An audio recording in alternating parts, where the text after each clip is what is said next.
దాంతో నిరంతరం తన పార్టీని ఫైటింగ్ స్పిరిట్లో ఉంచటానికి రాజకీయ నాయకులు మాట్లాడతారు. 2029 2069లో కూడా మేమే గెలుస్తామని చెప్తారు. కానీ ఒక పొలిటికల్ విశ్లేషకుడు అలా అంచనా వేయడం మూర్ఖత్వం అవుతుంది. ఎందుకంటే రాజకీయ పరిస్థితులు చాలా మార్పు చెందుతాయి.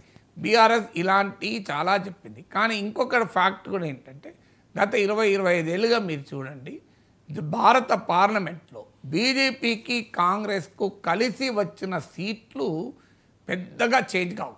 ఈ రెండు పార్టీలకు కలిపితే అరౌండ్ 50% అండ్ అబోవ్ కాస్త 50% అటు ఇటు ఉంటాయి. మీరు ఇది సంకీర్ణాల యుగం వచ్చినప్పటి నుంచి మీరు అబ్జర్వ్ చేస్తే ప్రతి ఎన్నికలో కూడా ఇదే ఉంటుంది.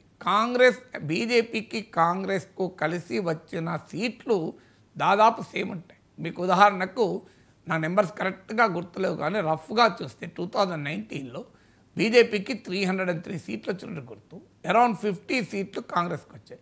అంటే రెండు పార్టీలను కలిపితే 350 సీట్స్. ఇప్పుడు చూడండి.